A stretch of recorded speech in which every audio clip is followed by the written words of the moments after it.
I got a kazoo.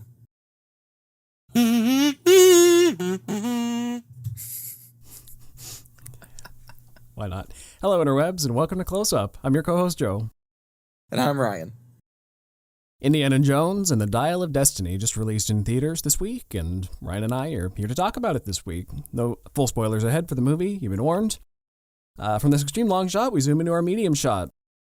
What was your hype level like going into Dial of Destiny? My hype level was a little bit of excitement, but also trying to not be overhyped with it because that's failed me before in the past. But I trusted James Mangold. I trusted Harrison Ford still. I trusted a lot of, the fact that it's still produced by Spielberg and Lucas a little bit, but who knows how much control power they have over it. And I've been a fan of the franchise for years now, ever since watching it as a kid, but skeptical going into it. I agree with you in that I don't think James Mangold has made a bad movie that I've seen yet. I pretty much liked every one of his that I've watched, and he's one of those ones where you look at his filmography and you might not know it's James Mangold, but you look back and you're like, oh, that's a good film, and that's a good film, and that's a good, oh, they're all directed by this guy? Okay, sure. And I remember being, my first bout of was when they announced Steven Spielberg wasn't going to be directing this movie and George Lucas wasn't going to be doing the story for this movie. And then they said James Mangold was coming on, and that alleviated my concerns somewhat. But a director's only good as the material he's given. And at this point in time, I'm not confident in Lucasfilm as a company after their last decade of output. I've been consistently disappointed by what they offer me, Star Wars specifically, because that's mostly what they've been doing, but I'm like, well, they messed up the Star Wars sequels pretty royally. What are you going to do to Indiana Jones, even if James Mangold's at the helm? And like you were saying, Steven Spielberg and George Lucas were attached as producers. But you know what? James Cameron was attached as producers on all the Terminator movies too, and look how those turned out. I feel like that's more of a glorified thing just to make people say, "Oh, they're involved. That'll be okay." They'll make sure it doesn't go to crap. Was there a reason that Spielberg and Lucas said that they didn't want to be involved? Well, they probably said something, but my assumption was always that Steven Spielberg long since moved away from his 80s action-adventure movies. He's been in more dramas and the like for the last decade or so. And even in Kingdom of the Crystal Skull, you could feel that his heart wasn't fully into it like it used to be. Yeah, I mean, he was trying, of course, but it wasn't really his genre anymore. And I think George Lucas is more content to be a film historian nowadays. He took his $4 billion Disney gave him, and he's just using it for film preservation and education. And I don't know if he really feels so much like working with Lucasfilm again after how they treated him when they parted ways. So I don't blame them for not wanting to step back in for their own reasons. But you know what? At least we got Harrison Ford, we got John Williams, we got, I think, some of the producers behind the scenes as well. We got ILM. We have a lot of the people that made Indiana Jones what it was. So, how did they do? Let's get into our close-up and discuss this thing.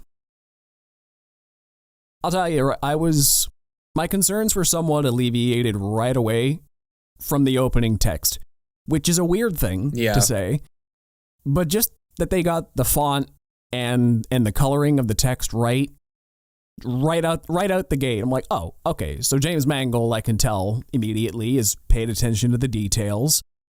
It's a minor thing, but you can tell he cares enough just to add something like that. It's the consistency from 1 through 5 now, and yeah, he's going to put his own spin on the movie, but he clearly has respect for what came before, and I see that just from this very subtle opening, from the first frame of the movie. Yeah, I completely agree. Yeah, that opening, even though it was like, maybe 20 minutes? Yeah. It felt like it at some parts. The opening text right away was like, okay, I can tell they picked the right guy right away. Should we talk about the deepfake right away? Or Why not? I kind of like that they had a little bit of a reveal to it. He's got the bag over his head. They're dragging him in. I mean, a lot of us saw the trailers. I knew it was Indy under there just because that's the shot they threw in a lot of them ever so briefly. But, well, you'll get into your thoughts, obviously, but I was generally impressed with it. It was a little uncanny valley in some parts. And, of course, they made a very intentional decision to set this whole sequence at night so that they can hide it as well as possible. He can slink in the shadows, turn his back to the camera, or later on hide under his hats, whatever. But I feel like that was more my mind playing tricks on me than the actual work the VFX artist did, because I know Harrison Ford's not that young. I think personally what threw the effect more than anything was his voice. He still sounds like an old man, which looks weird on the face of himself from 40 years ago. If he didn't speak at all, it nearly would have been more convincing, which is interesting. Well, it's funny you mention up when he's speaking, because I feel like they tried to de-age his voice as well in some parts. It did feel a little AI generated to me. And yeah, I agree with you. For the most part, it did really well until he started talking. It's just the way... I still don't think VFX artists have nailed deep fake technology in terms of when people are talking. I mean, the best example is Luke Skywalker in Book of Boba Fett, and most of the time when he's talking, it's off screen. And there's a reason they did that. When he's just standing there, it looks great. When he's in action, it looks great. When he's talking, it looks and sounds a little funny. But he doesn't say much in this 20-minute opening, so you can give it a pass for what it was trying to do. I mean, it's weird, too, because I saw this on like an IMAX screen, so I could see all the little errors that there were. It's just sometimes when his face is moving, you can tell that the deepfake or whatever it is trying to catch up with who's ever underneath there. Or maybe it was Harrison underneath there. Who knows? I doubt it, but... It didn't look like his body now. Yeah. It looked like a body double to me. So it was very interesting. It didn't take me out of the movie. It made me go like, oh, that's weird at some parts. It wasn't egregiously terrible as you would think it would be. It was actually decent. I was mostly immersed after the first little bit. I thought it even got more convincing as it went, but maybe once again, that's just my mind adjusting to this new reality and going with it. But I thought for a cold open, for the first Indiana Jones movie in 15 years, I think it was a really smart choice to start it. I mean, you get to use new technologies, but also we get one last splash of Harrison Ford in his prime, Indiana Jones in the past. Probably never see something like that again unless they do a full CGI remake using this kind of technology. Maybe this is just them laying the groundwork for that in the future. Try to get us accustomed to it. Oh, it's been done before. Maybe. But let's just say this is the last Indiana Jones movie they'll ever make with Harrison Ford. I like that we got to see, like, you and me specifically, because you and I didn't grow up with the originals. I've never seen Harrison Ford in his prime in a new movie on the big screen. So, yeah, sure, it's a de-aged version, whatever. But just getting that feeling of seeing Indiana Jones in his prime again was something really cool for me. Because I've grown up with these movies. They've been around all my life, but once again, the uncanny valleyness of it makes me think, yeah, the experience is a little weird. It's slightly off-putting, but the kid in me is overjoyed to see something like this, even just for the beginning. It was cool. So, whatever its flaws, I'll allow it. It was really long, though. It did drag. Long, cold open. It did drag a bit. Because it didn't, I think the problem with it was I didn't feel like it accomplished a whole lot, except it set up the MacGuffin in a pretty cool way. The MacGuffin. The Dial of Destiny. That's what it is. Yeah, I know what you mean, yeah. Yeah. So it set up what it is, and it gave us a cool action-y opening, and it's kind of cool the idea of Indiana Jones was there at the fall of Berlin in 1945. He fought all these Nazis enough. So I enjoy seeing another chapter of his story that they glossed over between Last Crusade and Kingdom of the Crystal Skull. We get to see a little of the in between of his life. We also see that flashback when he meets his friend Shaw when they're a little bit older, and he's going crazy because of the dial, and he asks Indy to destroy it. I read that set before Crystal Skull, so we're starting to fill in the little gaps here as well. Yeah, that was good. I think he was a little bit DH there as well. Yes. And it was just more subtle. Yes. Which is good. I think because they gave Irishman DH. Yes. Once they get a little older, it's easier.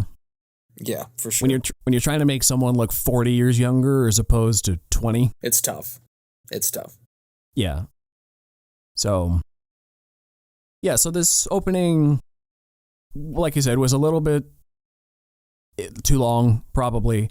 But I think it set the right tone for the movie. The sets were really cool to look at as well.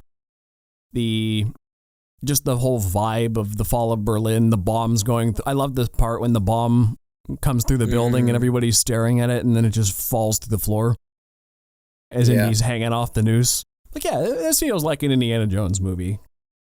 The lighting and shadows as well were reminiscent of the Spielberg, the cinematography, which isn't the kind of cinematography you see much anymore. I was looking at videos of what Raiders did at the time, and one thing that's always stuck to me about Raiders from my childhood was the shadow work on it. You don't see movies use shadows like that anymore. Just the way people are lit and the harsh lighting, like a film noir nearly, which I was reading because it just makes it more cinematic with the shadow lighting. I mean, the biggest comparison in modern day is Justice League versus the Snyder Cut. There's like a still side by side. It's like a very famous YouTube video and it just shows Ben Affleck in the same scene where he's just completely just like fully exposed in the Joss Whedon cut, and then the Snyder cut, and he just looks so much better in the Snyder cut. It's wild to see just how like uncinematic the Whedon one is. It's just weird to see. It doesn't even look like you're watching a movie. It looks like behind the scenes footage. Yeah. That you'd capture. It looks like a CW project. Boom. Anyway. There's a difference between taking a camera and shooting something and using actual cinematography. Yeah. One feels like something I could make, and the other feels like a film. Mm-hmm. This felt like, I don't want to say James Mangold. James Mangold does a good emulation of Spielberg here. Yeah. In that it felt like he tried his best. Yeah. It felt like a classic Indiana Jones movie with a modern coat of paint. Mm-hmm. Which is a great compliment, I think, because getting even Crystal Skull didn't capture the feeling of that because of the way that movie was shot at the time where digital was still coming into its own. Mm-hmm. And so the visual palette didn't feel the same. There was a lot more CGI than practical use, so things didn't feel as tactile. It just felt removed from the originals in a way this one didn't. This feels more organically tied in, which, you could give people have lodged the same complaint against the prequels, and that's one thing I will give the sequels, is that effects-wise, they're also more reminiscent of the originals, but feel more updated. So Lucasfilm has done a great job at modernizing old worlds for new audiences. They're still very good at their craft that way. For sure.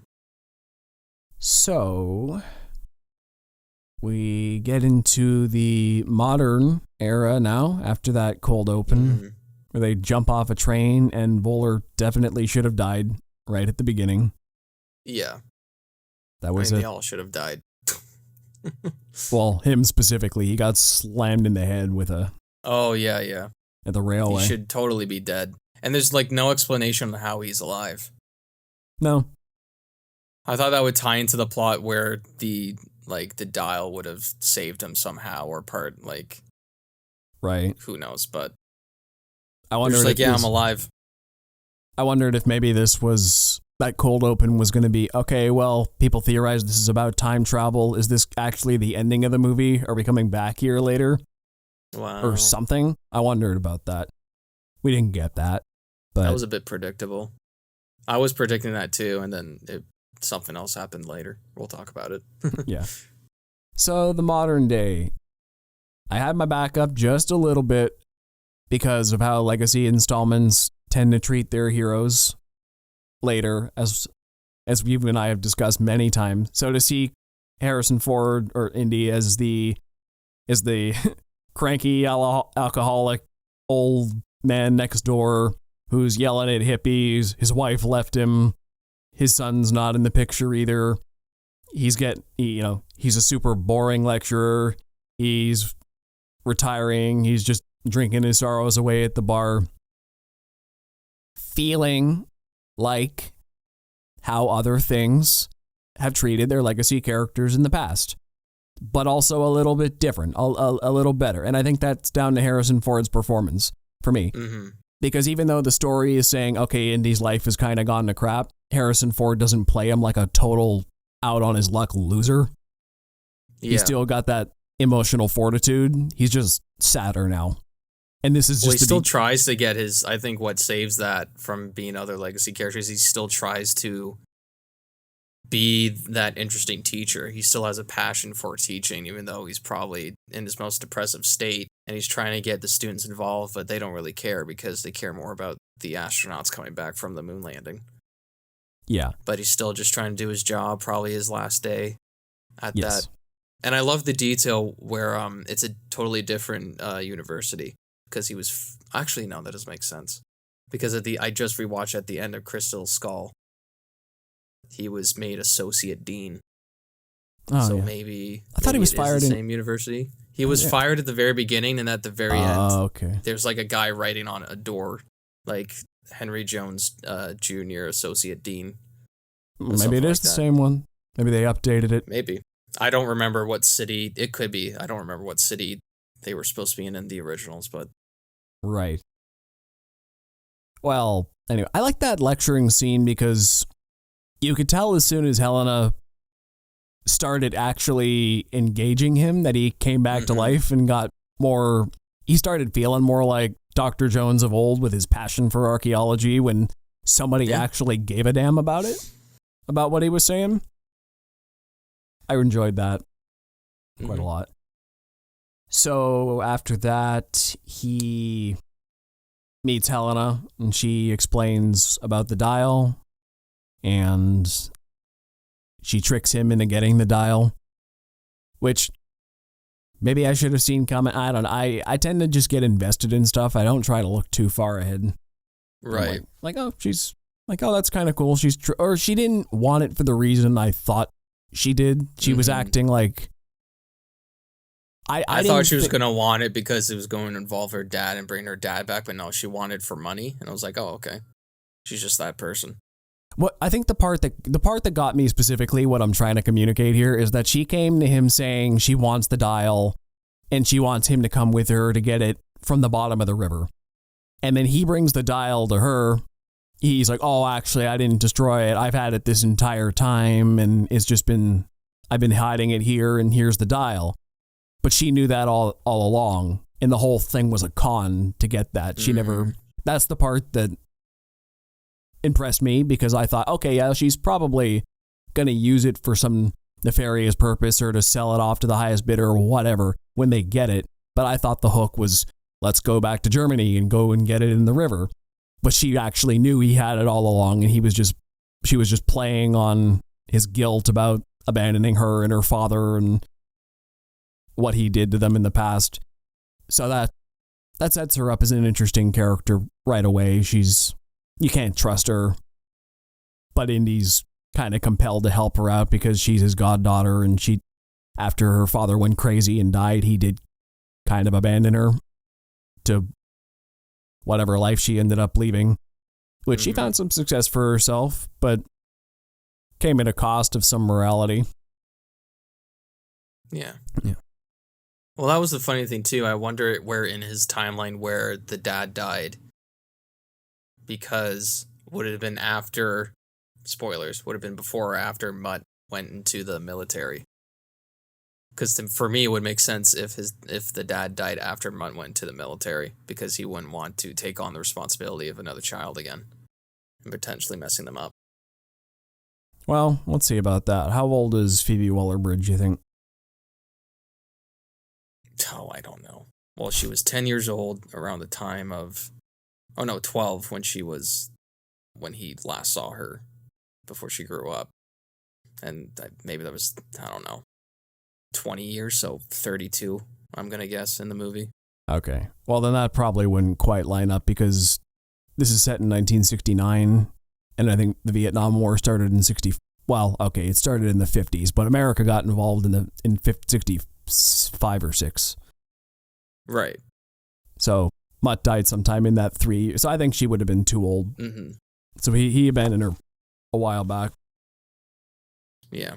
Which sucks for her. But to be fair, this is also before he knew he probably abandoned her before he knew he even had a son. He wasn't really a family man at the time. Mm-hmm. And by the time that he was married to Marion and he had his family with Mutt, Helena was probably long gone. Right. Yeah. So doesn't really matter. Yeah, well, anyway, I love the little detail though of what the younger Phoebe Waller-Bridge or younger Helena, where they gave the actress like a little birthmark on her forehead, because that's famously like her actual birthmark. The actress Phoebe Waller-Bridge. I was like, oh, that's a nice detail that they actually remember and care about. I like the attention to detail. So I thought Helena was interesting because, once again, I've been burned many times by legacy installment characters. Usually the shtick is you make the old guys weak and pathetic and look totally stupid, and the young upstart, usually a girl in these movies, is usually way better, smarter, lectures the old guy, the old hero on everything, is just better all around, and we're supposed to like them instantly, and they're supposed to carry on the legacy. And then the movie bombs because you disrespected the old hero, you never got attached to the new one, and the franchise just dies. That's the trend. Now, there are a couple movies, Top Gun Maverick, off the top of my head, that do things well, and I think this one falls somewhere in the middle, in that it didn't disrespect Indy, but it didn't really make me like Phoebe Waller-Bridge either as Helen. I'm very mixed on her. I grew on her more as the movie went, but I also kind of respect that they made her worse by design. She's actually an equal to Indy. She's not, she lectures him on occasion, and they butt heads like, I kind of feared and expected going in, but I was pleased to see that Indy fought back.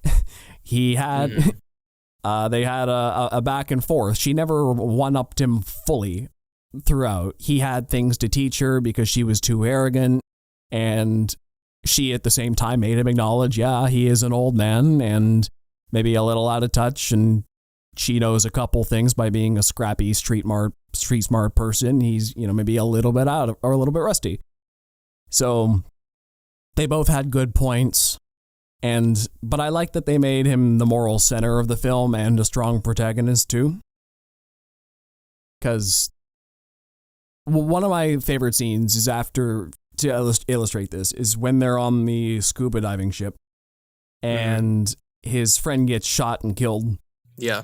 And then when they escape the thing and Helena's cheering with Teddy, she's like, we got away. Look at how brilliant I was. I blew them up and we got away. That's fantastic. And he's like, my friend was murdered. So that scene to me is James Mangold saying, hey, Hollywood, this is how you do scenes like this. Because most of the times when there's like little adventure films like that and the friend gets shot, you forget about it right away, or the character does not react to it at all. Where in this movie, Indiana's like, I haven't like processed this yet. Can I like, I get a moment here? Like, my friend just died. We had a brief win, but we also had a loss. Let's ruminate on that a second. Don't start celebrating you. And I like how Helena too, I actually surprisingly really liked Helena. I was going to this thinking I was going to hate her because I love Phoebe Waller-Bridge. She's great in Fleabag, but I thought she was going to be a joke fest. Like, literally telling jokes left, right, and center. And she tells a few here and there, but she does have a lot of serious moments as well. And the way she played her character, she was kind of this cocky attitude, also pretty flirtatious with a bunch of different men. I mean, there's a whole side plot of this kind of stalker ex-fiance where she didn't really want to marry him. It was more so to get closer to him for money. And there's this great joke where she says, "It's like you even took off your ring." It's like, yeah, it didn't sell that much. That's To me, that was off. pretty funny. I feel like that guy's gonna get memed. Yeah, when he's like when they're driving in the car and Helena. Like how many times did he yell her name when they're driving in the car? That's gonna be a thing. Yeah. But I really like their chemistry, and you kind of believe, even though they're not blood related, you could believe that they are related in some ways because they kind of both come from the same background. But that scene alone on the boat is probably one of my favorites because she isn't like an absolute asshole. She's just like, "I'm sorry." Where they finally have like one of their first serious moments, and then they get to a pretty cool like clue reveal scene where it's like, what is this made out of? Wood and wax? Like, oh, and they melt it and they find like that. To me was like a Spielberg moment. This is too heavy for wood. Yeah. That felt to me like that was classic. Yeah, a very, very Indiana Jones. It's so weird because I do like this movie, but there is something missing from it because I think it's James Mangold trying his best to be Spielberg, to be faithful to Spielberg's vision. But again, nobody can direct like Spielberg can. There's something in the way he does shots and the way he does his editing, or his editing team, I should say. You can't beat it. And that's I've heard some people hate this movie because they think it's dull and it's just too modern of the way it's shot. What do you want a movie shot like to the old 80s? Ones? Yeah, I mean, they want to compare it to like the bit of a longer takes, not so jump cutty, the wider shots and all that, but it's just a modern film that just so happens to have Indiana Jones in it. And I think James Mangold did a pretty decent job. Is it missing a little bit of that Spielberg magic? Yes, but he's not Spielberg. Look, I think, and once again, I'm going to compare this to Star Wars because I love comparing Lucasfilm things on this podcast. We do it all the time. I think he did a better job with what he was given than someone like J.J. Abrams or Rian Johnson, because what they did on their sequels was I'll pick on J.J. Abrams specifically right now just because of the comparison. But J.J. Abrams, of course, he loved Star Wars. That's very obvious in what he did in Force Awakens and Rise of Skywalker. He's a big Star Wars fan. That's very clear. But J.J. Abrams basically took the power he was given and remade A New Hope with The Force Awakens. He gave it a modern skin. He put his own slight touches on it. But at the end of the day, it was basically a remake of that movie. And it was an entertaining movie, don't get me wrong. But it lacked originality. And even George Lucas called it out for, there's nothing new here, I believe George said about it. This movie is like James Mangold trying to emulate Spielberg. He's got that respect for Spielberg, but he's also trying to push the story forward to somewhere it's never been. He's trying to tell a new story with Indiana Jones, something we haven't seen before that feels like something out of the past. So I think Mangold found okay, now I'll pick on Rian Johnson and said that instead of revering the past, he went way too far, trying to avoid it, trying to put his own spin on things so much that it didn't really feel in line with the story at all. James Mangold threaded that perfect balance for Indy 5 where he did his own thing, but also did the past thing too. How effectively he did it, well, that's what we're kind of debating here. It did lack that certain Spielberg magic, but I don't fault him for most of what he tried to do here. I thought he did a good job overall as a director. The other scene I felt was pretty classic Indy was the scene where they're in the cave of Dionysus. The ear of Dionysus. And he finds out, and he's looking around the room, and they're choking on the methane gas. And then he sees that pool of water, and then he remembers Archimedes' thing was displacement of water. It's like, oh, we got to throw the stones in the water and that'll set off a chain reaction. That was pretty pitch perfect as well. That was pretty good. Love scenes like that. Yeah, I think there's a clip of me saying something, or like a little spot of me saying something on the podcast where I hope they do some Greek myth stuff. Yes. I feel like that'd be cool, and they did. I didn't know anything about, I didn't know what the story was going into Indy 5, so when they started talking about Archimedes and Dionysus, I was like, oh, I'm a little excited. But then they didn't really go that far into it, but that's okay. They didn't even have the gall to do the scene where he runs naked through the streets and after sitting in the bathtub. You know that story? What story? Okay, so the classic story about Archimedes, they say, legend goes, is, well, you know how they, like the water displacement theory where water, I think effectively, you put something in water, water displaces everything around it, and that's what makes things float. Archimedes is the one who basically figured out how floating works. And the story goes, he was just going for a bath one day, he was just sitting in his bathtub, and then he sat in his bathtub and all the water displaced around him, and that's when and flew over the side as he sat down in it, and he's like, Eureka! That's his famous line, and then he gets off out of the bathtub and runs naked through the streets shouting Eureka because he figured out how floating works. I don't know if that's true, but that's funny. But that's the story everyone knows about Archimedes. He did say Eureka in this movie. He did. Which I was like, I didn't realize that's where it came from, too. Or probably came from. Yeah. The term Eureka.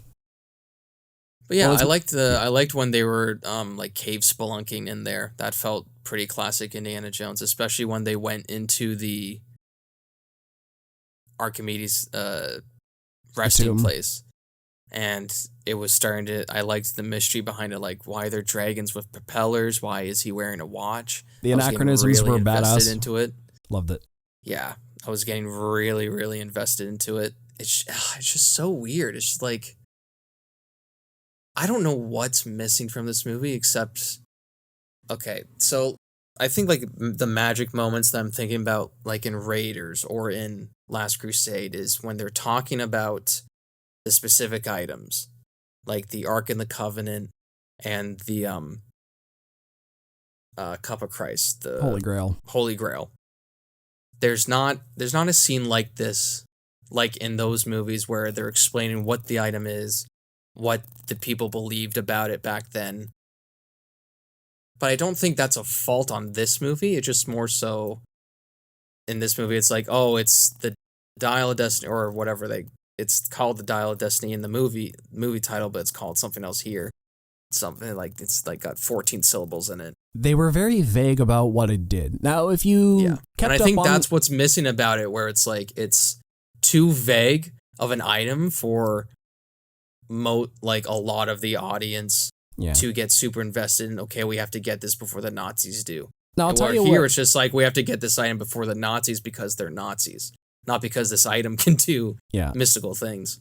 Now I'll tell you what I think the problem is, going based on your line of reasoning here. What they did was earlier on in the movie, they said, okay, well, whoever holds this thing won't have the power of a king, emperor, or fear. He'll have the power of God. Okay, sets it up interesting. And then later in the movie, they say this dial shows the way to fissures in time. And they have a couple of dates written down where big things happen. The invasion of Poland was one of them. And like a week from the time they saw the numbers, they said fissures in time. I don't know if that was enough for general audiences. You and I are film people. We look into a lot of the news, and the rhetoric around this movie said it was about time travel. He said fissures in time. I thought, oh, okay, the rumors were right. The movie is about time travel. That's what it's going to be. That's what the dates are about. For people just watching this with no context, I don't know if they would pick up on what that's really about until they get to the tombs and see the propellers and the watches or actually go through the crack of time itself. I don't think they really built up very well what it did, unless you're like us and kind of heard the rumors. I think that's the main problem with it too.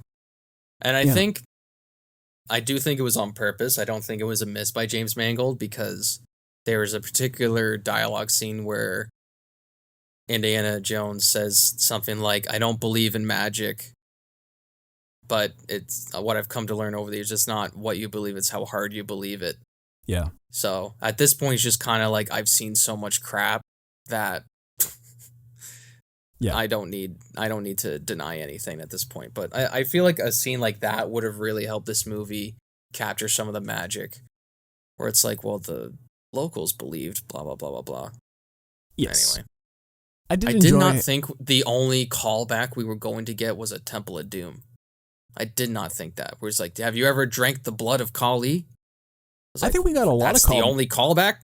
I think we got a lot of callbacks in this movie. I mean, that was the only I mean, verbal callbacks. That's what I mean. Verbal callbacks. I'm not talking about like Sala or Marion at the end. Spoilers. But we also got, we got shout out to Mud as well. That's the whole thing about even Kingdom of the Crystal Skull got acknowledged. Yeah. So I think this movie respects the whole of the indie history, or even like when he's like, "Oh, that's my dad's watch.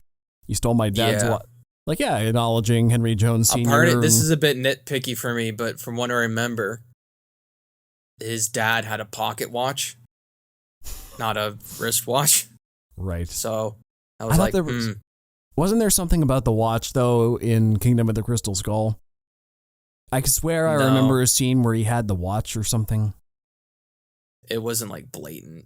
They weren't like, "This is my father's watch." Like, I just rewatched those two movies back to back, like a couple days ago. Like, wasn't there a watch on his desk? Like, he was looking at a picture and the watch was there or something like that. Just stretching my memory back. Sure. But it's not like, I guess it's subtle, but. Yeah. So, I liked how world-weary Harrison Ford is in this. I mean, Harrison Ford's just known for being that way in life, but he plays it so well. Yeah. I believe this is an Indiana Jones who's seen everything, basically, and he's like, yeah, I'm not even fazed by time travel because, of course, why would I be? Everybody else is. But actually, no, that's the good part, because when he actually does travel through time, he does light up and is amazed again for the first time, because he's like, oh, shit, I'm in the past. This is what I've been studying my whole life. I think what saves this movie is the final act, where That's they could have done the entire jumping through time. We're going, now we're back to Raiders timeline. Now we're at the Temple of Doom. That, like, they could have done something so gimmicky like that. Yeah, okay, relax. That's what that movie was. It was a victory lap against all the greatest hits. I'm not complaining. I'm just saying. I think what they did, though, when they, like, before they go into the portal in Indiana, like, he figures it out again, because he's got like an IQ of 200. Like, your calculations are wrong. Like, they're completely wrong. And then I didn't know about continental shift. Yeah. And then in the end, Matt Mikkelsen's character, like, right before they go through, he wants to turn back, and it adds that tension. It was like, okay, what timeline we're going to? And then they go back to Invasion of Syracuse, I think they said it was. Yeah, Invasion of Syracuse. BC. And I was like, oh my fucking God. That shocked me when I was watching. I was like, they did not just go all the way back to BC, every archaeologist's dream. Like, to me, that was shocking. And I really thought they were about to kill off Indiana Jones. I really thought they were going to do it. Yep. I was like, man, he's been shot for over 30 minutes now. I guess he was just going on adrenaline that whole time. Mm-hmm. I mean, it's possible.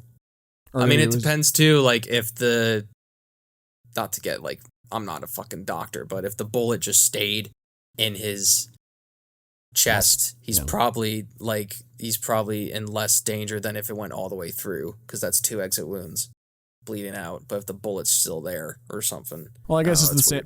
I guess it's the same reason if you ever get stabbed, you're not supposed to pull the knife out. Don't pull it out, no. Because then you start bleeding. Mm-hmm. The bullet in the body keeps the pressure. So. Yeah. But also, he like he said, he's been shot like 9 times, so. Once by your father. Yeah.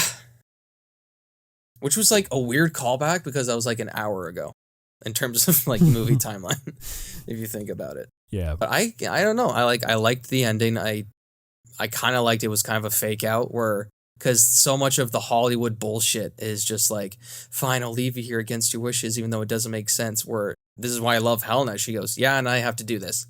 Just knocks him out. It's like, oh. You know what I love about that knockout? The punch effect? Not the punch effect, but the way she did it. She like wound up her shoulder and gave Indy the same swivel punch he's given, I don't even know how many people in all the, like that's his iconic punch. Nobody punches quite like that. Like he's got a very specific thing, and she did it back to him, which I love that. That was good. Very good choice there. But I also and I liked how the Romans were like the dragons instead of like just giant Nazi planes. They were shooting their bolts in the sky, trying to take it down. And I love how the one guy who was the one Nazi grunt, Boyd Holbrook, he got on the machine gun and started shooting at the Romans. Just, I wish he had more to do in this movie besides just be a grunt. I thought he was. Yeah, I assumed he'd be more than a henchman. Because he was excellent in Logan. Yeah, like, he's an excellent henchman in Logan, and so I was going to compare him to that. But now he's just kind of a hothead, like shoot first, ask questions later grunt in this. You know, mind you, his he wasn't performance the focus, but. Mind you, his performance made the character more memorable than he otherwise might have been. I also like that they got a big guy. Yeah, they got a gigantic guy. They always need a giant in these movies. And just like you don't even see him die, you just know he just drowned to death. You're like, oh my god, that is the worst way. That was brutal. That's brutal. I think Teddy handcuffed him to that thing too. He did. I was half expecting him to like break the gate because he's so huge and then come back later. Nope. Yeah. He's dead. That was a good death scene. That was one of the more brutal, arguably one of the more brutal deaths in the whole franchise. I would not say that. Drowning is one of my most horrific ways to die. Right. And to go like that where you're just trapped and you can't even swim back, there's nothing you can do. I think it'd be more brutal if they held on it. Like if they waited till he like ran out of breath and it's just like him floating. That would have been insane. But yeah, I guess kids watch this movie too. Well, for me mentally, that's up there. I don't think anything beats that propeller scene though in Raiders. No. Well, I think you liked the ending. I think it's going to be very controversial. This is going to be one of those love it or hate it things. And I think... Yeah, for sure. Which is funny to me because I always say, and I think I even said it in our last Indiana Jones episode, that I don't understand why people think the Ark of the Covenant imbued as a radio to God, and you open it, and these ghosts fly out and start melting people's faces and blowing their heads up, is any worse than aliens or time travel? Like, what's the line here? Or the Holy Grail itself existing? Because religion's real and aliens aren't. Anyway. Whatever. We have Indiana Jones movies for all types now. The religious people and the sci-fi nerds, I guess. Yeah. And time travel. Yeah. Well, falls under sci-fi. Yeah. But yeah, I think the reason I like this is just because it's a different way to do time travel. And not in the sense of like they do something insane, but they're just like, hey, we got calculations wrong and now we're in Rome. Mathematically, these fissures open up at certain times and are certain gateways, and they just figure it out, okay, this is where and when to access them. Here's what I'm confused, though.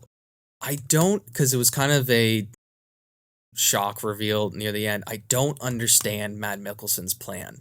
So he wants to go back to the invasion of Poland. Okay, yeah. Kill Hitler. I enjoyed this. So he can rule the Nazis? Is that what it is? That was one of my favorite parts just because of how subversive it was in my mind. So Indy and everybody thinks that he wants this dial to go back and so that he can help Hitler win the war because he's bitter that the Nazis lost. He had a humiliating defeat. He lost all his honor and now he's a lackey for the American government doing their space program, whatever. But everyone thinks he wants to go back and help the Nazis win the war. But then he reveals, yes, that is what he wants to do, but really he's going back in time to kill Hitler because he was basically like, you know what? Hitler was an idiot. I've been around since the start. Oh, he did. Yeah, he did say, like, you guys didn't win, Hitler lost. Yeah. And a part of me, like, in the theater, because I'm such, like, a history nerd, especially with World War II, where I was like, technically, yes. He's like, I saw all He did try to fight a war on two fronts, like an idiot. Yep. He did a lot of things. He also, didn't break ties with the Japanese when they bombed Pearl Harbor, so then the Americans came in on the Western Front as well. He did. He tried to invade Russia during winter. Yeah. He made a lot of... Yeah. And he also kept his attention turned inward with with social issues at the time. And he's like, well, if you focus more on fighting outward than on the Holocaust, which either way it's awful, and he would have done it whether he won or not, but he divided his focus is the point. Which, he wasn't a great tactician that way. But no. I just like that even the Nazis' plan is, I have a time machine, I'm going back to kill Hitler. And that's what surprised me. Was like... Yeah, I think that wasn't like... That's what I assumed he was thinking. I just didn't feel like it was explained that well. I thought they explained it. Why do you want to go back and kill Hitler? And then he says some line that isn't super clear about, like, I don't know, maybe because James Mangold didn't want it to be like too over the top, where it's like, so I can take over the Nazis and be the leader. It is very subtle, but a part of me was just confused. I don't know if it was because I love Mads Mikkelsen, but he mumbles a lot. He's kind of a bit of a mumbler, but I will say he is the guy to go to when your franchise is down and you need a good villain actor. Agreed. I think the problem wasn't the explanation, but that they didn't put that explanation till the third act of the movie. Yeah. If you put that up in the top, second act. Yeah, if you put that up top, before they found out who Indy was and they were killing the people in the at the university, and he was sending his goons after Indy. If you knew what his motivation was way earlier, that would have been better. It's the same complaint we have about the Dial of Destiny itself. You didn't really say what it did or what it's doing. We don't really know why the villain's doing what he's doing. We're just assuming. So they make it into a reveal when they should have just told us up front. I'm like, this is interesting, but it wasn't good enough to be a reveal. Just tell us. Exactly. And it would have made the movie better. You just needed some restructuring. Really. But yeah, that ending with him going into history. They just needed it to be a bit restructured just so it could feel like a classic Indiana Jones movie, where it feels like a modern adventure archaeological movie with Indiana Jones in it. But I think the whole thing with Indiana Jones is there needs to be that level of magic and mystery and the sort of race against the clock, against the bad guys to get this certain thing. And that's what I think is missing from this movie. I still actually really enjoy this movie. Which partly because I don't want to go too far for what we're talking about right now, but for his last movie, John Williams fucking nailed it. I took me back to when I was a kid watching these movies. Even the chase scenes, they sound like really well composed chase scene music. I can't even think of a movie in the last 10 years that has good chase scene music. I'm not one to notice music normally, but John Williams scores have always stood out, if only because the way music's done nowadays is it's nearly composed to blend into a scene. You're supposed to be feeling things without really noticing it. John Williams has always taken the opposite approach. The more classic music is right in your face. The action's in your face, you're watching it, but you're also paying attention to the music too. And it's very bold and striking for your ears. And I have to listen to it again, but like you said, even other John Williams scores in the last 10 years haven't stood out to me like this one, except maybe the Fabelmans. I really like that one. But he did Fabelmans? That's awesome. Yeah. But oh, you did. Yes. You told me about that. Yeah, this one felt like his 80s heyday. It felt like I was, once again, going back to that first 20 minutes, right? Those opening texts with that John Williams score right on top of that. Like, ooh, I'm watching an Indiana Jones movie. Just right off top. The whole, honestly, I think John Williams creates the vibe. Without Williams, you don't get, like, any magic in this movie that feels like the originals is mostly down to Williams. Mm-hmm. Yeah, I think I completely agree. I think he definitely saves this movie a little bit. It's so funny, though, the first time you hear, like, the classic Indiana Jones theme is when Indiana Jones is running on the train, but you can completely tell it's a CGI character, just like, boing, boing, boing. And maybe it's because I was in, like, the IMAX theater, but I was just watching it being like, ugh. But it was fine. That's just like, it's not even a nitpick. I just thought it was funny. I didn't even love this movie. I think another thing that might be missing is, like, I know there was that cold opening of him, but there's not an Indiana Jones fist fight scene. You know what I mean? There's not, like, him being too physical. Yeah. But that also has to do with his age as well. But it wouldn't have felt as believable. He did punch a lot of guys out, though. He did. I think he's just more efficient in his old age. He doesn't get into fist fights. He knocks them out with one punch and is done with it. Yeah. It's just another thing, like, what made Indiana Jones special is, like, oh, there's, like, a couple good fight scenes, the chase scene, da-da-da-da. I did like that chase. I like the aesthetic of the first chase scene where they're in Chicago, I think, wherever they are. Yeah. Boston? Somewhere in Eastern U.S. Yeah. And they're running through. It's the parade of the astronauts. You actually see them when you ride by them. And just the confetti coming down. I really like that aesthetic. Yeah, it was memorable. It's pretty striking stuff. Even though the sky looked fake as shit, but... yeah. Like hazy Eastern America. I liked seeing the horse in the subway tunnels. Mm-hmm. Yeah, that was funny. That was a good visual. Mm-hmm. I wonder how much of Harrison Ford was actually on a horse. Because there was definitely some shots he was on a horse, but, like, I'm he's old man. I don't think he's going top speed on a horse at this age. I think Harrison Ford did a lot of his stunts in this movie. Oh, for sure. Which he's very impressive for, I think he's 80 now. Yeah, it's gotta be. I think I've heard Indiana Jones is supposed to be a little younger than him, so Indy was supposed to be 70 in this movie or so. From what I read, he's not probably Harrison Ford's age. He's not the same, yeah. But even for a 70-year-old guy, Indy still holds his own pretty well. Although one of my favorite scenes in the movie is when they're climbing up the rocks in the ear of Dionysus, and Helena's like, "Why aren't you moving? Just go on. Why are you stopped? Yeah. You haven't moved in 10 minutes. I've been shot 9 times. I got a plate in my leg. My vertebrae shattered. I'm just got screws in my ankle. Yeah. Yeah. I like the acknowledgement that he's not young anymore. They didn't. Maybe there were. They didn't overplay it. No. I mean, maybe there were. You could argue there were a few too many jokes, whatever. But they at least acknowledged it and didn't harp on it to the point of being annoying. It's like, yeah, he's older. He can't do what he used to. But look at him. Have some respect. He's still doing better job than you or I would. Oh, for sure. I liked Antonio Banderas for the short time he was there. I thought, like, and this is the dumb, like, me, where he's like, I got this old friend in Spain who knows how to dive. And I was like, short round? And it was like, no, there's no way it's him. And then Antonio Banderas is there. And I was like, oh, I remember seeing him in that one still in the trailer. And I thought his character was a lot of fun. It's so funny because it's like the same voice he uses for Puss in Boots. It's like one for one.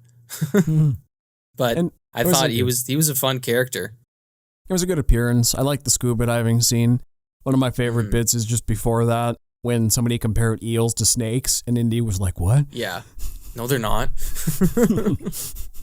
I hate eels. So that scene had me, like, squealing in my chair, because there's this one video that's burned into my memory of, like, a free diver, and he's just looking down this hole, and he sees the eel, and the eel sees him, and it just slowly comes up to him, and then just, it's like the perfect, like, way to have someone be scared of, like, the ocean. It's like I have that fear, I have that phobia. I don't remember what it's called, but I learned it's an actual thing of just, it's not fear of swimming.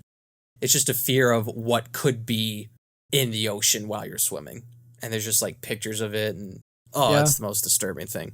I got that fear too. Like there's that animated Netflix movie that came out a couple of years ago, like something with sea monsters.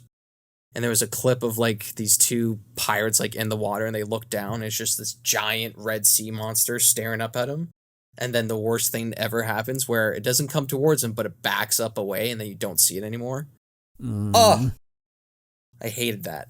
Yeah, that's terrible. What else? I was actually pretty sad that Mutt died. Yeah. Because I was like, going into the movie, I was like, don't kill off Mutt and Marion. Don't kill off Mutt and Marion. I'm going to be pissed if you do. If they killed off Marion, I was going to leave. And even when they said separated, I'm like, damn you, movie. You're already being what I don't want you to be. You ruined I was so mad. Crystal Skull's ending. It was a good ending. Yeah. Here's the thing. I didn't like at first that they just killed off the character off screen because of, I mean, Shia LaBeouf's not a great person. We talked about this. Yeah. But I'm not a fan of just killing off characters just cause. Despite their actors. The way the timeline works in this franchise, I believed it. Where his son wants to prove himself because his dad's a war hero. He wants to sign up and have the same glory, which I assume at the time, a lot of American kids wanted to have that same glory as their parents at the same time. Nam was supposed to be there World War II. And then they come home and get spat on. Yeah. And I think it's a great scene, too, how it's explained where, what would you do with the dial? It's like, I would go back and tell my son not to enlist because he would die. And Harrison Ford gets so emotional when saying that. I was like, oh my God. I'd never seen that. Yeah, he has so much passion and care for this character and the world around it where, again, I've said this before, when Harrison Ford cares about something, he can act like one of the greatest. And I think the way they use Mutt's death in this and how they said Marion had so much grief that Indiana Jones didn't know how to deal with it. Because he is a man of the past. Mental health is not a big, wide known thing to accept back in the day. You push it down and you keep going. You live with it. Mm-hmm. Men of the past and it got too much. Yeah. You don't deal with your feelings. You bury them and move on. And when Marion comes back at the end, which I was very happy with. Yes. When I saw her, I was like, there's still that subtext of tension between them where they still love each other, but they've been through so much crap and so much grief with each other that they kind of look at each other with a sense of both love and sadness. But one of my favorite like subtle jokes in that final scene is because at the beginning he puts the magnet over her face, but when she's putting groceries away, he takes the magnet off the face. I didn't notice that. Like before she can see it. That's so funny. I just caught it. Yeah. That's brilliant. And then there's the callback, like, well, where doesn't it hurt? And then they're back to being young again, and it's really that. cute. That was so good. I thought it was a great scene to sort of end off the franchise, quote unquote. Yeah. So I was really sad to see Mutt die, but it's like you were saying, I was annoyed at the beginning when they first said, they were talking about, he's a murderer on the news, and his wife left him, and he lost his son. I'm like, damn it, you killed off Mutt, you bastards. Yeah. And then later, I thought that was going to be the only like saying of it, where it was like, and his son died. I thought they weren't going to acknowledge it at all for the rest of the movie, but then they did.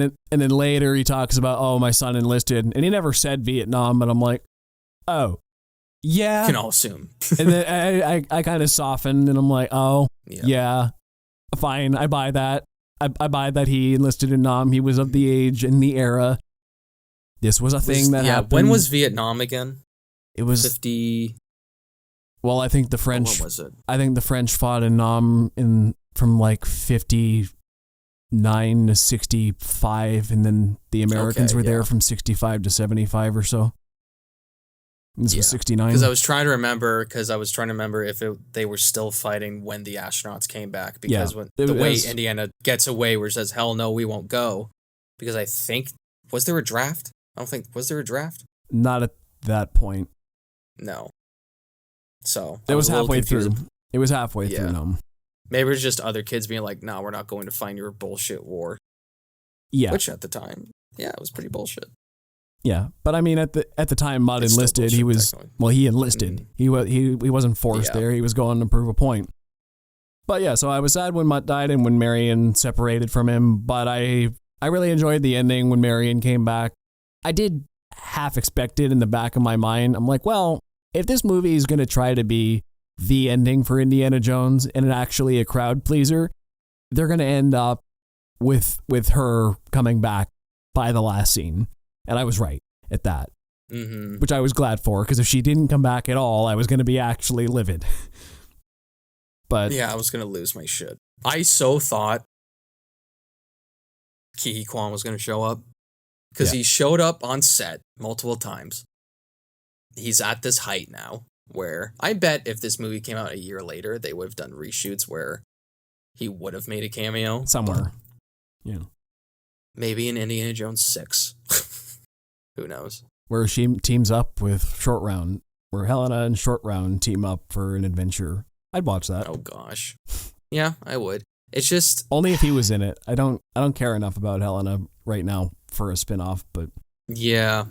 That's the thing, because I could feel the wanting to make a spin-off with Helena and Teddy. yeah. Where part of me is like, okay, I get Teddy as a character, but I just don't like him. Like, he's not bad or anything. He was fine. He's just sidekick. he's just kind of this, fun Now- sidekick where they don't try to make him like Short Round, but they try to give him this kind of pseudo backstory that he's poor, and then these rich kids make fun of him for having a straw hat, which I don't know what rich kid is going to another country and being like, hey, look what this kid's wearing. What an idiot. But I don't know. Yeah. Well, one thing I'm going to defend Helena, her behavior somewhat, and say that I don't think Indiana Jones fans should don't get too on your high horse, because you got to remember at the start of Indy's character arc in Temple of Doom, he was a dick too. She actually had a lot of similarities to how he was in Temple of Doom. Just kind of the for sure. nonchalant. He was full on ready to stab Willie like in the kidney to Yeah. get like a diamond.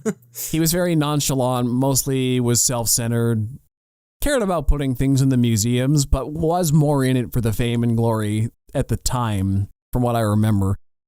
Mm-hmm. He wasn't as moralistic as he would become even by Raiders.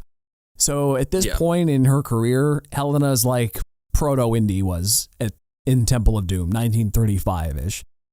So we've seen Indy be this jerk before. She can have a really awesome character arc down the line. I just think people are going to harp on her being this opportunistic con woman and ignore that Indiana Jones wasn't a whole lot better at the start of his career. So don't be hypocrites. You can dislike her for a lot of other reasons, but yeah, it's weird because I really like this movie, but again, there's just something missing, and I think we've explained it well. However, I think we both agree on this. James Mangold cannot make a bad movie. I think he did pretty well here. And I've seen some reviews where it's like 6 out of 10 or 3 out of 10. And I'm like, did we watch the same movie? And it's more so people who are reviewing it, they're from that 80s time. Like they grew up with those and they're wanting that, but it's just like, it's not a bad movie. Like I crap on The Flash a bunch, but it's still a very well directed movie. Like it's still a well made movie in my eyes.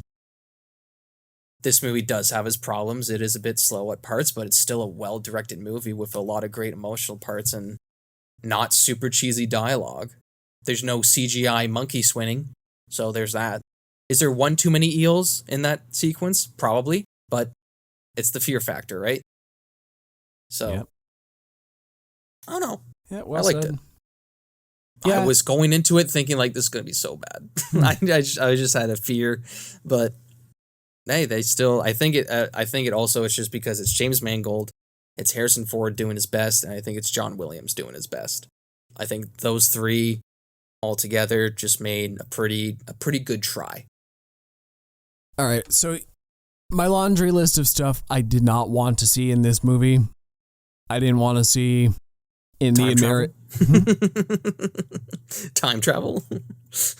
I was on the fence about that one.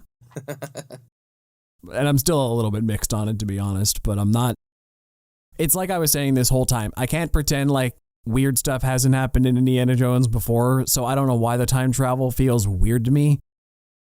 It shouldn't, right.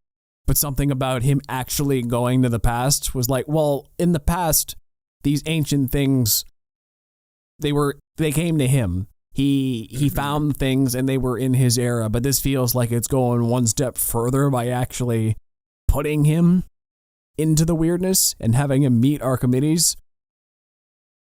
I digress. I didn't want to see him separate with Marion. They got back together, so that was fine. I didn't want to see Mutt die. That happened. Mm-hmm. Those are the main things that happened that I didn't want to see. I didn't really want to see like the whole thing be de-aged or have them go too much back to that. So I'm glad. I remember one of the first draft. Well, I don't know if it was a draft, but I remember the rumor going around for what this movie was going to be was that de-aging thing happened, and then Helena gets the Dial of Destiny and writes Indiana Jones out of history or something, and she was going to be the protagonist of the movie, and Harrison Ford was basically going to be a glorified cameo. That rumor circulated a whole lot about a year ago. Was that Kathleen Kennedy's draft? Yeah, it was probably her notes. Well, what if this happened? I heard a rumor where she wants the next Indiana Jones to be a girl, just cause. Phoebe Waller-Bridge. Yeah. A woman should just take over. And not to say a woman couldn't, but like she just wants that to happen because hey, Rey worked out. So Helena is a lot better than Rey. I'll say that for sure. And I think it comes across where it's also she's a 3-dimensional character who actually had an arc. Yeah, she's got a good. And it's also I'm not shitting on Daisy Ridley whatsoever. No, I think she did pretty good. But Phoebe Waller-Bridge is amazing. She's a multiple Emmy winner. I think she's a Golden Globe winner. I could be wrong. She's just great. She has great comedic timing. If you haven't watched Fleabag, go watch it. It's phenomenal. It's like Fourth Wall Break the movie. The movie. It's a show. It's only 2 seasons because she famously was like, yeah, I only had 2 seasons in mind. This is all I could think of that I thought would be really good, and I want to move on. And people were like, oh, okay. Interesting. That's fine. Actually, I think, what the funny thing was, Fleabag first was like a stage play. It was a stage play first, and then people liked it so much that they turned it to a TV show. I see. I haven't watched Fleabag, but I think this is the first thing I've ever seen her in. She was very charismatic. It's about a woman who's kind of she's not a midlife crisis, but I think she's in her 30s or almost 40s. And it's about her kind of sex life, but also dealing with her family life as well. And it's very funny. Yeah, okay. Yeah, I wasn't. Olivia Colman's in it. Really? She's in a lot now. She's in so much. I see her everywhere. I know. It's so funny because she was in so much, and then she won the Oscar, and then she's in so much more. It's like the strangest thing. You go back and watch stuff, and you're like, oh, she's in this. It's wild. I'm watching Secret Invasion right now. She's in that. Yeah, I haven't seen the second episode yet, but she's still in it. She's still in it. Okay. She's not a one scene cameo, thank God. No. Is the second episode better than the first? Yes. Or is it on par? Okay. Good. Not much better, mind you, but it is an improvement. At least an improvement? Okay. Yeah. Look out for that close-up episode, probably in a few weeks. Not a few weeks. 4 weeks, whenever it 4 finishes. or 5, whatever. I can't do math. Yeah. What else do I have to say about this? I was going down my laundry list. I didn't want to see him try to do too many stunts because it would have felt unbelievable. I think they found an okay balance. He didn't do anything that I was like, yeah, you can't do that, because I think Harrison Ford was doing most of his own stunts, so I'm not going to say you're too old to do that when he's actually doing it, because that's just living in denial. it still feels a little bit like, oh, well, why would you want to be out here doing this? But what else was I didn't want to see Helena one up Indy in every way and just be the actual protagonist of the movie that they sell us on Indiana Jones and then give us her, force her into our lives just so we have to accept it, and then call us sexist when we don't like her. Yeah, as Lucasfilm has done in the past. I think he bails her out more than she bails him out, especially when they're in.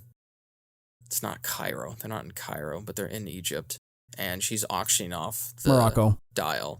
Yeah, Morocco. Thank you. And he's kind of like, "What the fuck are you doing?" And just kind of has to bail her out throughout that whole sequence. But she's very resourceful too. I love the scene when she has the dynamite stuffed in her pocket and she's trying to light it, and he kind of gives her. I thought it was gonna be like. I thought she was just gonna completely become a Nazi at one point. I was like, oh my god, during that scene, and then she pulls out the dynamite. I was like, oh, she's doing her thing. Good. I liked her more when they started peeling back her layers of this whole con woman thing is kind of a front. Where Indy says something like, you don't memorize your dead father's all your dead father's journals just to get some cash. That was a good line. I like that. Well, that was a good line, and then just the look on her face where she's kind of like, fuck. Like, you got me there. Yeah, so there is more to her that I wish we even got more of that, of who she really is underneath this persona. But they hinted at it, which is better than not showing it at all. At least. There's something else. I like Sala. Sala was great. I love his intro when the guy that was the only cheer in the movie where he punches the guy and it's like woo, just a fist comes out of nowhere. People love Sala. Oh, didn't he punch the guy and then they pan over and it's Sala? Yeah. Sorry, Indy. I love what's his name? Jonathan Rhys Davies. Yeah, he's great because he's also Gimli, I believe. Really? And I think people just love Jonathan Rhys Davies. Yeah, I think they're the same person. Let me just double check that real quick. I'm pretty sure, but oh man. Yeah. But yeah, he's so fun. It's because I just watched again all of them. He's really funny in Last Crusade. It's like I need camels, no camels, but Indy, no camels. Yeah, he's Gimli in Lord of the Rings. Oh, cool. But yeah, and then he again, everybody's age, but seeing him older, I was like, aw. Because it's just part of my childhood. It was just kind of like, I hate seeing like classic characters be a bit older, but that's just life. Yeah, I'm mixed on that as well. Part of me is like, leave them in the past where I remember them perfectly. But then the other part of me is like, well, older actors deserve to work too, and aging should be more societally accepted as this is going to happen to us all, so why shouldn't characters get a respectful epilogue to their stories? Yeah. Why do we have I liked his final scene where he's like, oh, I can go with you. I miss having the adventure, the sand in the wind or the wind in my hair. And then he's like, those days have come and gone. It was like, a part of him was like, no, take Sala, please. Yeah. It'd be so much fun. I like that he kind of just waltzed in the apartment at the end though. Yeah. With his grandkids. And then he sings his song from Raiders, which is really funny. That got a chuckle in my theater. Yeah. So Indy got a happy ending after all. Yeah. Then he grabs his hat. And again, they leave it kind of open-ended where they don't kill him off and they don't say this is the definitive end because he does grab the hat at the end. They kind of make it, they do the ellipses where they close in on the hat, but then you see his hand go and grab it. So it's like, could there be another adventure? God, please don't, because I think what else can you make? The ending I felt was a little anticlimactic. It didn't feel as big as I wanted it. Once again, I love the ending of Crystal Skull. Like the wedding at the end, like that feels like an event or something. This is just like, yeah, Marion comes back, his friends are over, he's got a good relationship with Helena and Teddy now. Things are good. And I can see where maybe the intent was Indy's had a crazy life and we're going to leave him in one of the most low-key scenes he's ever been in. This is what his life is now. It's low-key. We've kind of decrescendoed out, and we're gonna put the ellipses on the hat, and he grabs the hat just to show, yeah, maybe there is still a little spark in his life, but that era is done. He's settled down now. So there is no grand ending. This is just it. I don't know how the execution of that really comes across, but I like the intent if that's what it was. This is just, we're not going to go out with a bang, because if you go out with a bang, you're probably killing him off. That's really I feel like that's one of the only ways to end these movies grand, is if you did leave him in the past or killed him off or something. It's funny because it feels very Moon Knight, where, spoilers for Moon Knight, but like the final battle, it just kind of cuts the black and then it's over. Yeah. So you're just kind of like, oh, we're done here. But I feel like during the final act, they gave you a lot of sort of spectacle stuff where I kind of just accepted the ending. Yeah, I thought it was pretty cool. Not the greatest, but I wasn't roused, but I was content. Yeah. That's what I'll say about that. So, what else? I didn't understand why Voller even had goons. So he's working as a scientist for NASA, and that CIA lady doesn't like his goons at all. She was the most confusing character to add in this movie. I didn't understand what they were doing with her. I don't. They just killed her off out of nowhere.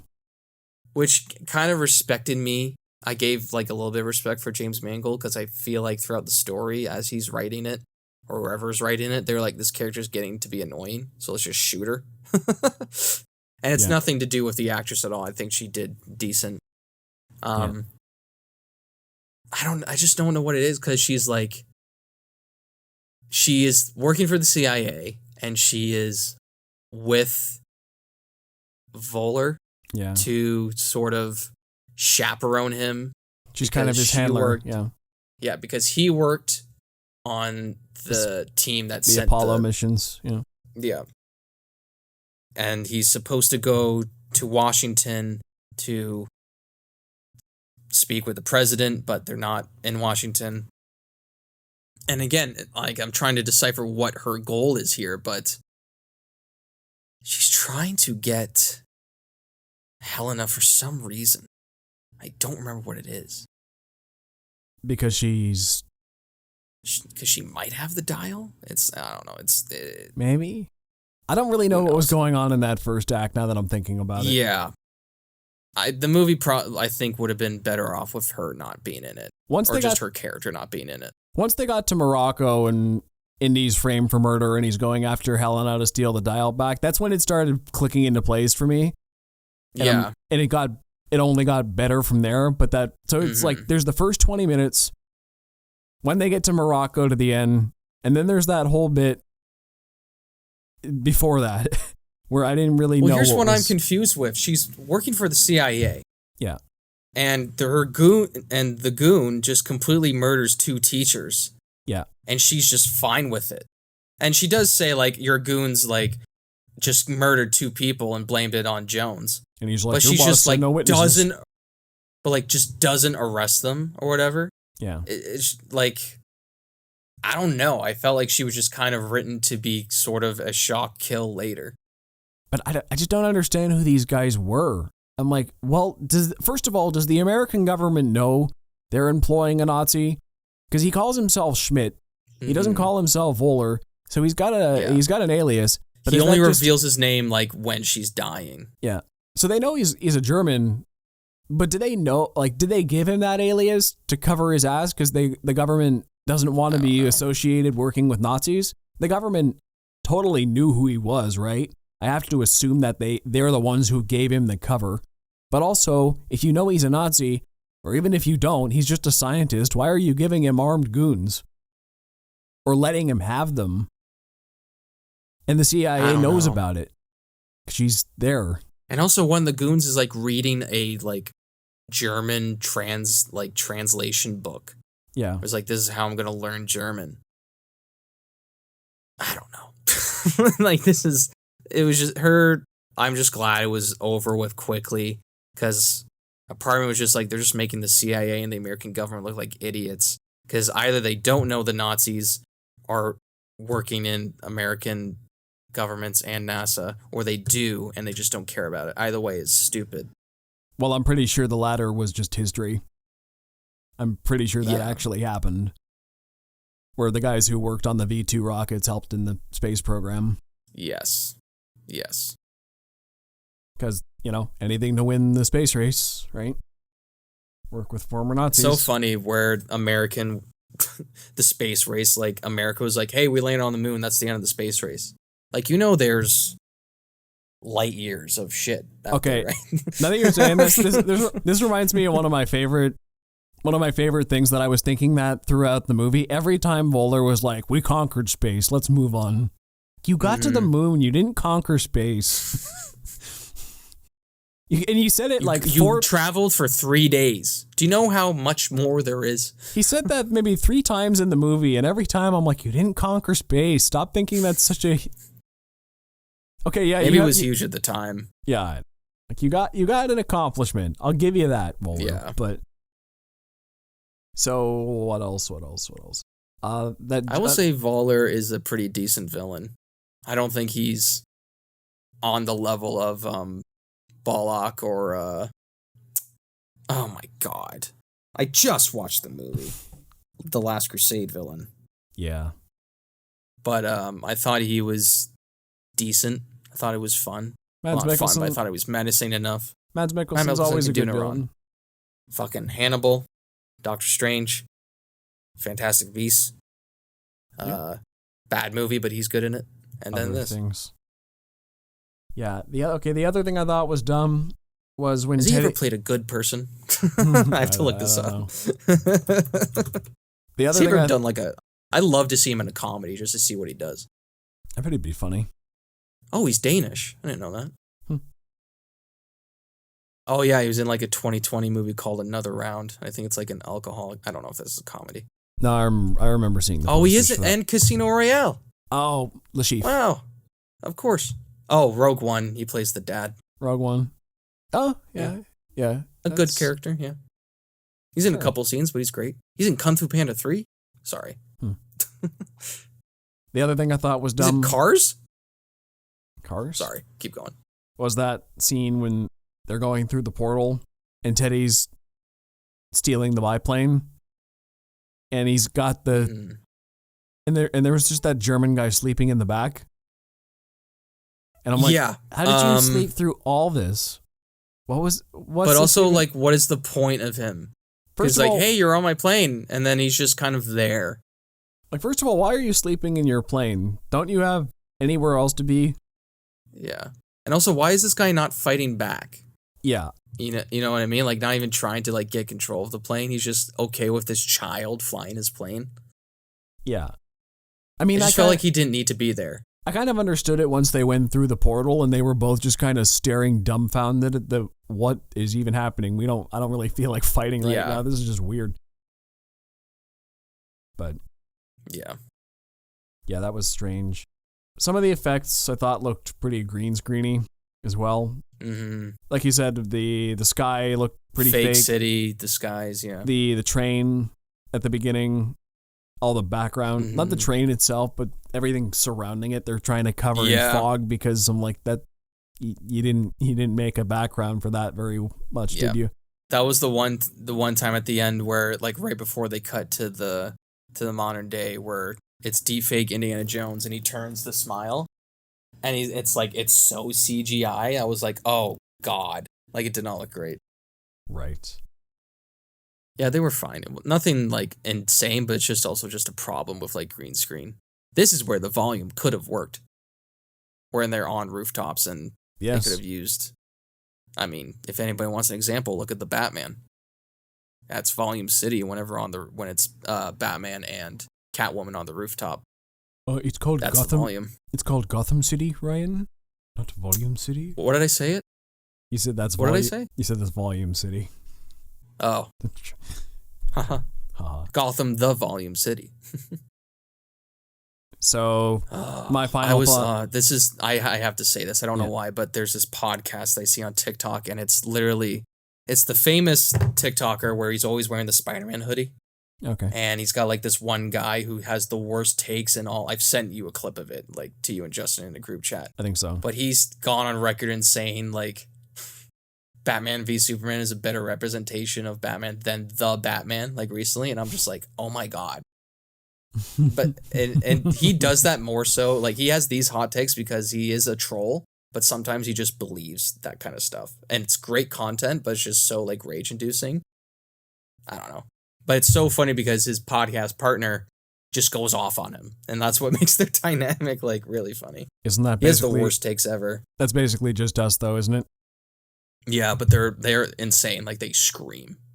The only time we scream at each other is like House of like Dragons and Last of Us Part 2. Last of Us Part 2. That was the only two. How many times have you walked out on me though? Where you just take off your headphones, like 3 slam times. them down, and stand up and walk out for a sec. You gotta catch your breath. Well, that's your fault. Well, yeah, I'm the provocative one. I say, yeah, I have a lot of hot takes.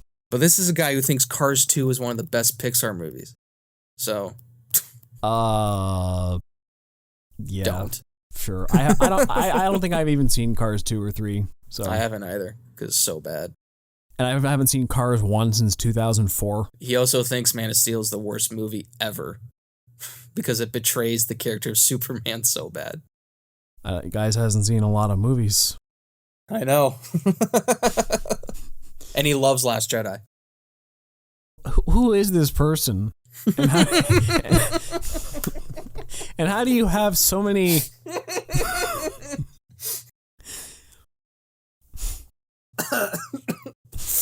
Oh man, it's so funny because he'll have like a streak of like good takes and then just the worst take possible, and then people are like, "Wow, you were on a roll for a second." Yikes! Oh, he also hates Raiders anyway.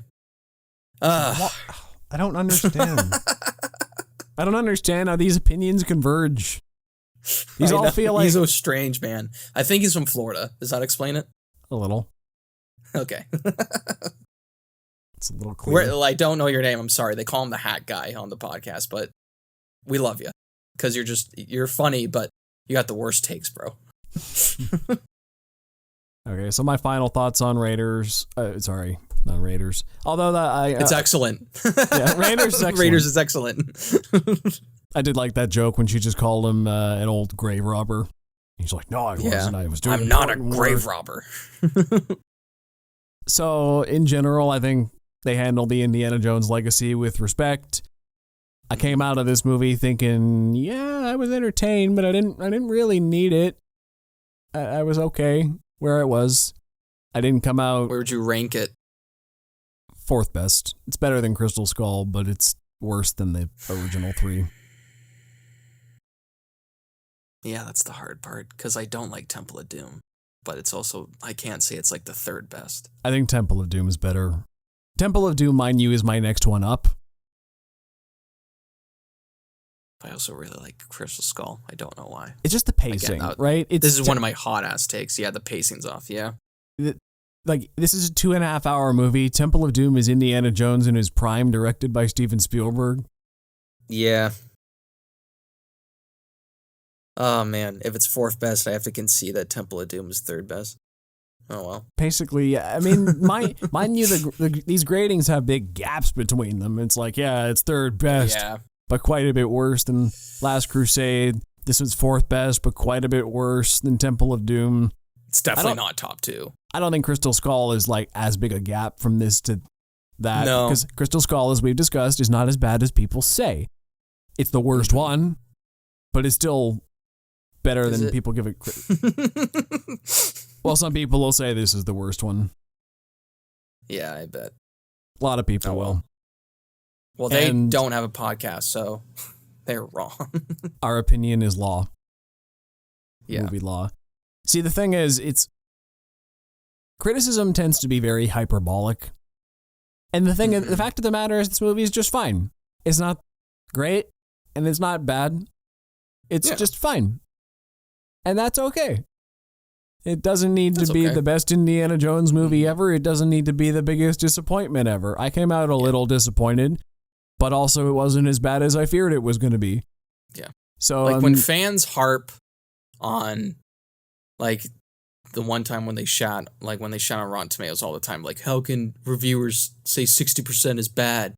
Like or put this at 60%, it's not that bad. It's like 60 is technically not that bad. That's above average.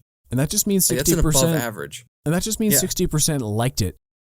Exactly. Or said it was so or said it was fresh. That doesn't include the people who gave it like IMDb has this movie at a 7.1. That's above average. Yeah. So yeah. It's fine. So when we say like 5, whenever I say like 5 out of 10, that's like an average movie for me. But for me, I think this movie was like probably a 6. I think it was worth a watch. 6, 7. I think it's worth a watch. I still think it's a lot of fun. There's a lot of great moments in it. It's just missing a little bit of that magic to make it like on the level of the other Indiana Jones movie. It's missing some quick-witted dialogue, some Spielberg's touch. I don't know what Spielberg gives it that Mangold isn't.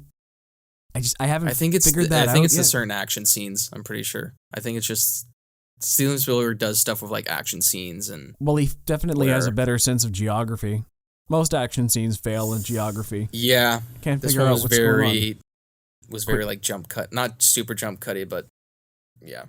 Yeah. I was also missing like just an insane stunt where in Raiders, and again, he's old as shit now, but in Raiders, he's using the whip under the car. He's being pulled by the car. And in Last Crusade, he's being held by a tank just by his satchel strap, and he's about to be run into a wall.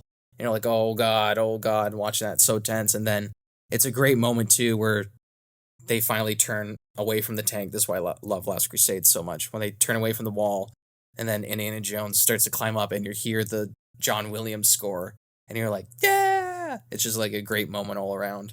I thought it was a good stunt when his buggy was going to get taken out, and he had to jump into Helena's one. Mm-hmm. Yeah, that was good. Like, that was one of the few times in the movie I was like, good. But you're right, it did lack something big. Yeah, there's nothing like super spectacle-y or gigantic that Indiana Jones needs to be. Yeah. You could have even gotten Phoebe Waller-Bridge to do it. You didn't need Harrison Ford to do that stunt. It would have been nice, but unlikely. It just, it's missing a stunt. It's missing, like, all the ingredients are there. Everything that makes a good Indiana Jones movie is here. And it's executed well. But not exceptionally. Exactly. It's like I think it's above. It's not mediocre. It's well done, but disappointing at the same time. It's so in the middle. It's hard to. At least they didn't do a collage of dead characters and bring them in for a cameo fest. Yeah. What movie are you talking about, Ryan? Oh, nothing. Anyway. Yeah, I feel like Is that Christopher Reeve? Sorry. I feel like I might remember this one more fondly going forward because even when you and I are talking about it today, I like a lot about this movie. Mm-hmm. Most of the stuff we've been talking about today is in the positive. So, if this is send-off, I'll accept it. I couldn't accept Kingdom of Crystal Skull because I felt like the ending was just kind of left too much up to... I mean, like, it is like a good ending, but it didn't feel super impactful. Or it felt like the ending of this was a bit impactful. If it's the ending, I'm just glad it wasn't bad. Indiana Jones went out on a decent note. Mm-hmm. So did John Williams. This was his last. I am more than happy with that. I hope he gets nominated at least for a couple of awards for best score. Yeah. I mean, I think it's tradition every year to nominate him for something anyway. So. Yep. Maybe they'll be nice and give it to him. Let's give him one last one. I bet they will. I bet you they will. And it's a great score. It's his last movie. I thought he did phenomenal. Yeah. If I'm being honest. We just gotta wait till Oscar season to see all the other scores. But that's a whole year. I know. Oh man, because I don't think anything recently to come out would beat this score right now. I got nothing. Yeah. Nothing offhand. Super Mario Brothers. No, I'm kidding. That would be cheap. That would be so cheap. Like, okay, great, you're great score. It really was, but it's heavily banking off nostalgia points. Oh man, that's plug our socials and get out of here. Till next week. Well, you can find me at Ryan Walker Official on YouTube, TikTok, Instagram. Doing any streams? All that fun stuff. Been streaming a little bit of Jedi Survivor. Haven't found the time recently, but going to try and do it sometime next week. Nice. At time of recording, it's going to be past, but just stay up to date, people. Just always be on Ryan's YouTube channel. Always be looking. I do Instagram posts about it, or Instagram stories about it, or TikTok stories about it. So yeah, follow him on everything. And you can find me on Instagram, TikTok, and Facebook at ThoughtPlane Media. Also, check out the Close Up with Ryan and Joe Facebook page for latest updates on the show. If you listen to us in audio, check out our YouTube channel. And if you're on YouTube, find us anywhere you get your favorite podcasts. We hope to see you on the next Close Up with Ryan and Joe, where we discuss why don't they make action movies like they used to. Till next time.